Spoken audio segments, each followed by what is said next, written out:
What's happening, people? Alistair Overeem versus Walt Harris. Fight complete. 5 out of 5 on predictions on the main card. If you hadn't checked the preview, you should have, because all of them were correct with the judges' help. The judges' help. Some absolutely ridiculous decisions. Oh my goodness. Song Yadong versus Chito Vera.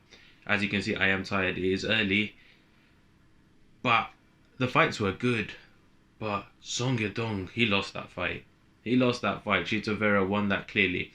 I knew he was not going to finish Chito Vera. I knew that for a fact. Do you want to call it a robbery? I'm going to call it a robbery because that was a robbery. Chito Vera clearly won that fight. You could even see it when they were getting their hands raised and Bruce Buffer was announcing who the winner. Song Yadong wasn't expecting to win. Marlon Vera was the one. That was an absolute robbery. Song Yadong also Cody Stamann fight. Some people thought Cody won, ended up in a draw. See Cody's tweet after about how he's the luckiest fighter, at the moment when it comes to the judges. I got lucky with that pick.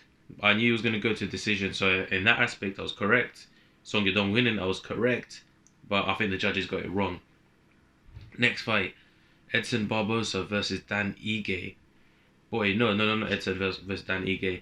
Eric Anders versus Krzysztof Jotko. Again, what did I say? Krzysztof Jotko, he just stood long, tied him up when he could. Eric Anders looked to try bully him, pressure him and try knock him out, but Jotko wasn't there to be found. Just stay long with his kicks, with his jab, just kept the fight at distance, slowed it down, kept it at his pace and won a decision. Typical Krzysztof Jotko.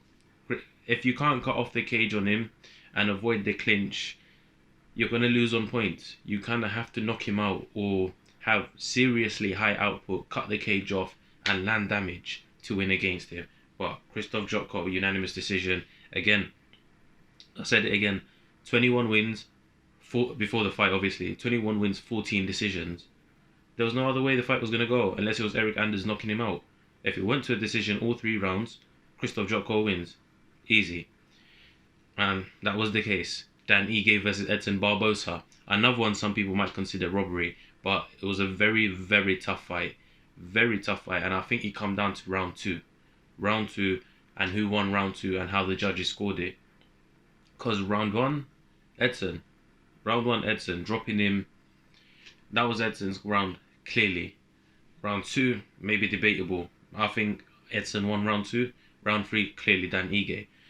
He took a lot of damage, and he got his hand raised.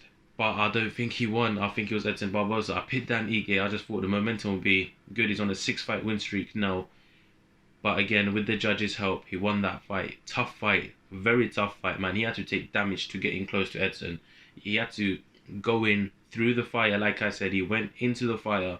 He got burnt, but he landed damage, and the judges saw it as enough to win the fight. Also with his takedowns and the grappling as well. And I think also because the fact that he was advancing more, then because towards the end of round 1 Edson started advancing, but once the bell went, round 2 started, Dan Ige got on his back again, and round 3 again. Do you know what I mean? But the damage was done by Edson. In round 2 I picked Edson. I don't know how it was scored. Well, actually you can see how it was scored for Dan Ige, but Edson Barbosa won that fight in my opinion. But again, another pick correct. Thank you to the judges. 4th fight on the card, Claudia Gadelha versus Angela Hill. Another very, very tough fight.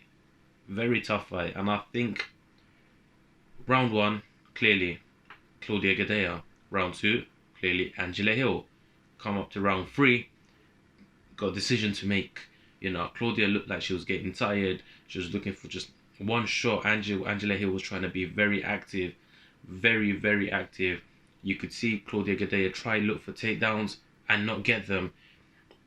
And I think if this was in the past, those takedowns would have probably been a bit easier. In round 1, she got into side control and she did absolutely nothing. I think she had a minute to work and she did nothing. That was absolutely baffling for me.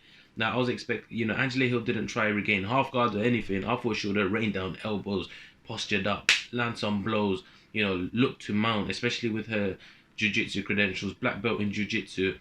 Her guard passing I thought would be much, much better in that first round, and I think she could have landed severe damage to make the rest of the fight easy. But that wasn't the case. The judges saw it. For Claudia Gadelha, again, I thought Claudia would win a decision. But boy, Angela Hill, man, she's got some power in her hands, you know. There's one of those shots that landed. I thought if she put I think it was in the second round, if she put the pace on Claudia Gadelha, that fight would have been done. If she decided to put the pace on and really go after her, because I don't think Claudia would have knocked her out. I just think Angela needed to move forward. She was trying in the third round as well. She was trying to move forward, to advance, to try and swing. But every time I think she got caught by Claudia, it kind of made her go, oh, okay, kind of rain check a bit and reset and start again. I made it a bit gun shy because I think the power advantage obviously was with Claudia, but she come out on top. So 4 out of 5. Main event, Walt Harris versus Alistair Overeem. Again, experience being the decisive factor here. It was all about Walt Harris's Alistair Overeem's experience. He got dropped in round 1. You know, I thought the referee was going to stop it, but obviously after this whole week and all that's been going on with referees, I think Dan Mergliata decided to let it go a bit. Walt Harris couldn't finish, and then he tired himself out. You could see he was breathing so heavily. I think the emotions and everything got to him.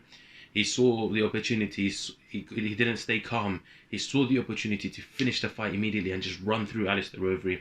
But that wasn't the case. Alistair managed to grapple, you know, smother him up against the cage, have him breathing extremely heavy.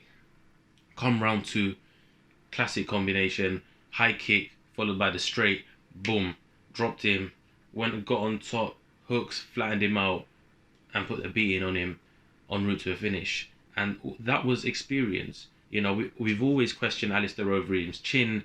Can he take a shot? He can't take any shots anymore. If he takes a shot, night for Alistair Overeem. But his experience shined through. He managed to recover, grapple. Same thing he did to Jairzinho. Grapple, tire Walt Harris out, and then finish him in the second round. You know, I'm pleased for Walt Harris, seeing him back. I'm so happy he's back.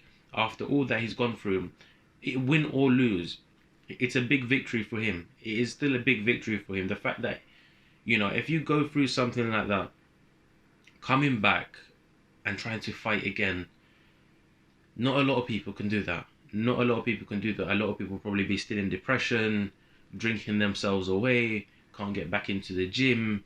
Do you know what I mean? But he managed to come back, he managed to fight, and I hope this is like that knock-on effect again now that the ball's rolling, and he's going to get back on the ball, and he's not going to go into this hole where you see when people suffer tragedies, they go into this hole of depression and all of these mental health issues. He's managed to come out strong. Yes, he lost the fight. It was a sweet moment when Alistair Overeem won the fight and he patted him on the back, said, come, we'll train together. Alistair known to do this as well. He'd done this with Curtis Blades. After losing that fight, he won this fight and he invites Walt Harris, come and train with me. Fantastic. I can't wait to see Walt Harris back. I'm pleased for him that he's back. I hope his family's okay. Well done to Alistair Overeem. 5 out of 5 on predictions. Thank you guys for tuning in. I'll see you guys next time. Take care, everyone. And thank you to the judges.